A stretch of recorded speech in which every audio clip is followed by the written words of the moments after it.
Alors ici, nous allons travailler l'exercice.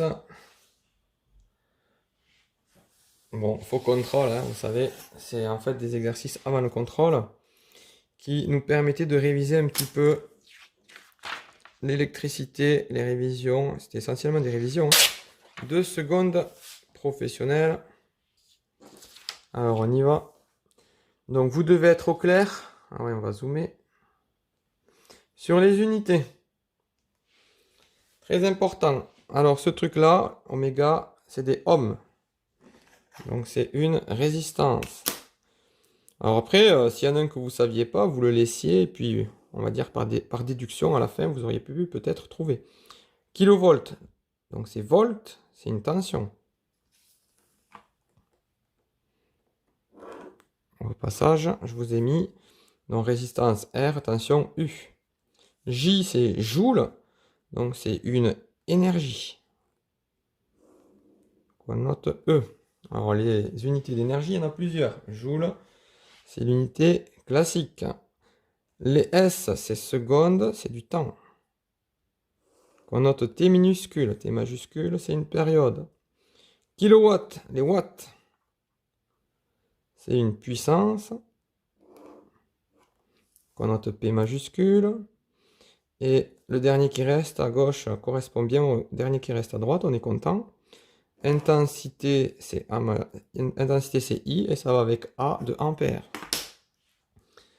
Ok, donc là vous mettrez pause éventuellement si c'est un petit peu vite. Là c'est un petit peu la même chose écrit différemment. U représente la tension.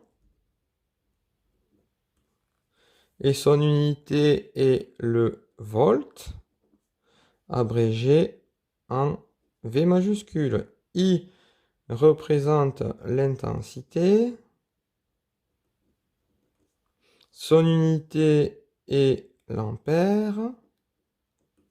Et en abrégé, ampère, c'est A. R représente la résistance. Son unité est le ohm. Et en abrégé, c'est ce signe-là, du grec, oméga. P représente la puissance. Son unité est le watt. W majuscule. Allez, on va un tout petit peu refaire cette lettre W majuscule. Enfin voilà, W. E représente l'énergie. Son unité est le... Alors il y en a plusieurs, hein, vous verrez, on n'utilise pas forcément le joule, mais le classique c'est le joule. L'unité classique. J majuscule. F représente, donc du coup c'est la fréquence. Et son unité classique est le... Ah ouais, donc là j'ai un peu inversé les deux trucs. Hertz.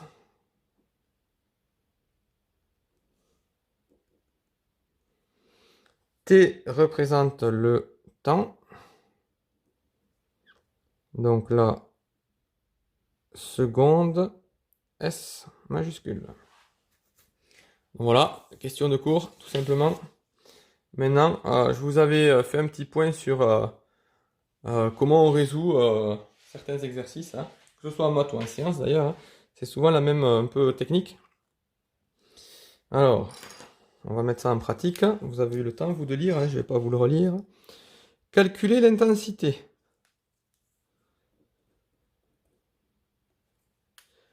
Absorbée par un aspirateur. Donc, il faut bien connaître, vous voyez, watt.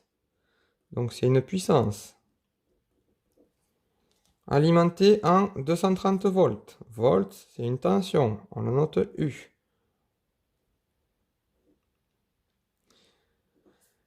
Ensuite, dans les formules que vous aviez dans le cours, vous n'en avez que deux de toute façon, ou trois, ou quatre, enfin, voilà, vous n'avez pas 50 000 formules.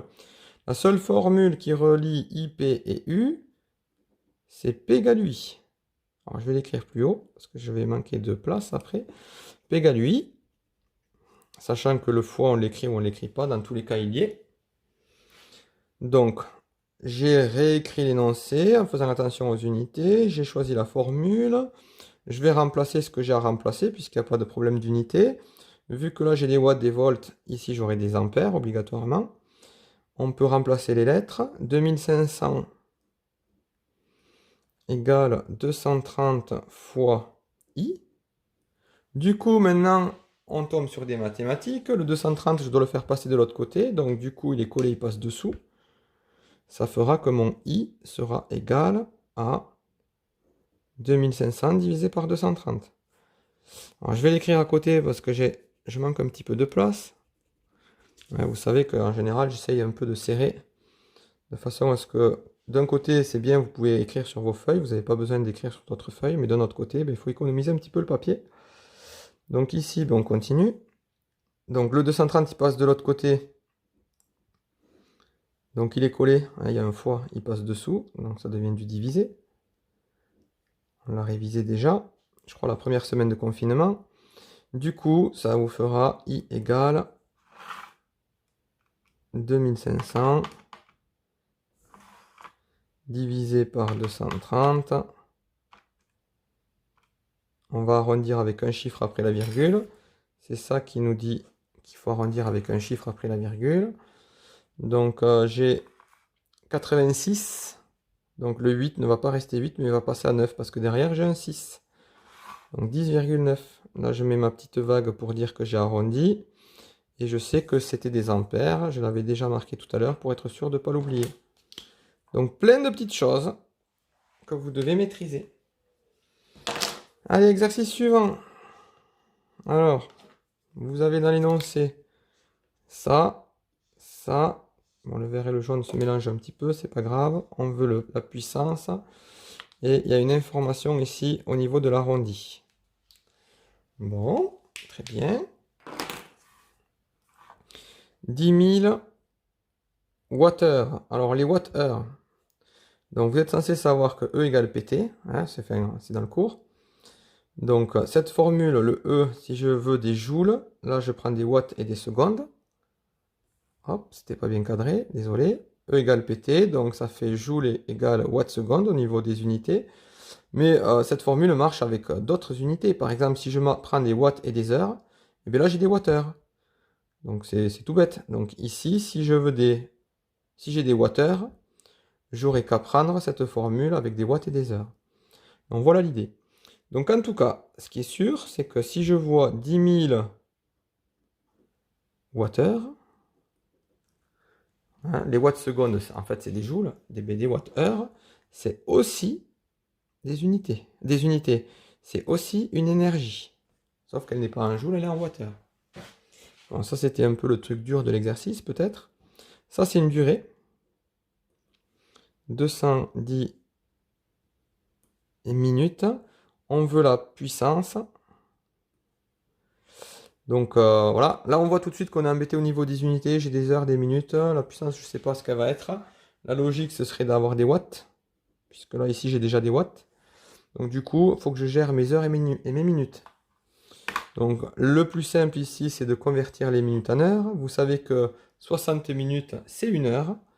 Donc on va déjà tester, voir. Ici, ah ben ça me fait 3h30. Ouais, je peux faire dans l'autre sens, 3h30 fois 60 minutes. Ça me fait bien mes 210 minutes. Donc, ce qui se cache derrière ce petit calcul, pour info, pour ceux qui vraiment ne comprennent pas, vous savez qu'une heure correspond à 60 minutes. Et du coup, vous faites un petit produit en croix, c'est tout. Ok? Et vous aurez 3,5 heures. Donc ici, on n'est même pas vraiment obligé de détailler le calcul tellement que c'est évident, mais éventuellement, voilà, c'est un petit produit en croix que vous pouvez écrire et faire à côté de la feuille. Du coup, là, on a des heures, on a des watts, on ne sera plus embêté au niveau des unités. J'écris la formule qui relie toutes ces lettres. Je remplace 10 000. P, ben, je ne le connais pas, je le laisse comme il est. 3,5. Donc là, le 3,5 il est collé, donc il va passer dessous. Ça nous fera 1000 sur 3,5. Et donc, le résultat, alors là, je fais un petit truc un tout petit peu bizarre, mais c'est fait exprès. Ici, le P, je vais le calculer. 1000 divisé par 3,5. On va arrondir à l'unité comme c'est demandé. Donc, le chiffre des unités, c'est le 5. Derrière, j'ai un 7. Du coup, le 5, il va passer à 6. Et pour ce qui est de l'unité, c'est bien des watts. Je souligne mon résultat. Et voilà, tac. Dernier exo. Calculer la puissance d'une ampoule qui est alimentée en 230 volts. On veut donc la puissance traversée par 0,6 ampères. Donc ça nous fait P, c'est ce qu'on veut. U, 230 volts. I, 0,6 ampères. Hein, je connais tout ça grâce à mon cours que je connais par cœur. Du coup, je sais que vous avez une formule, hein, P égale UI dans votre cours, ou des fois on vous la donne dans les exercices. Cette formule fonctionnera effectivement avec du P qui sera en watts. Donc on y va, on remplace. Le P c'est ce qu'on cherche, donc je le laisse. Le U 230, le I 0,6, j'ai plus qu'à taper à la calculette. Alors si vous aviez deux inconnus, hein, dans votre, en fait ça c'est une équation, hein, l'inconnu il est là. Si vous aviez deux inconnus, ben, c'est que vous en avez loupé un, hein, il y en a un quelque part et il vous faut le trouver. Donc on tape à la calculette, ça nous fait 138 watts. Donc ça c'est une technique, hein, que je travaille un petit peu en seconde, j'essaye d'aller un petit peu doucement, hein, on la travaille en classe, hein.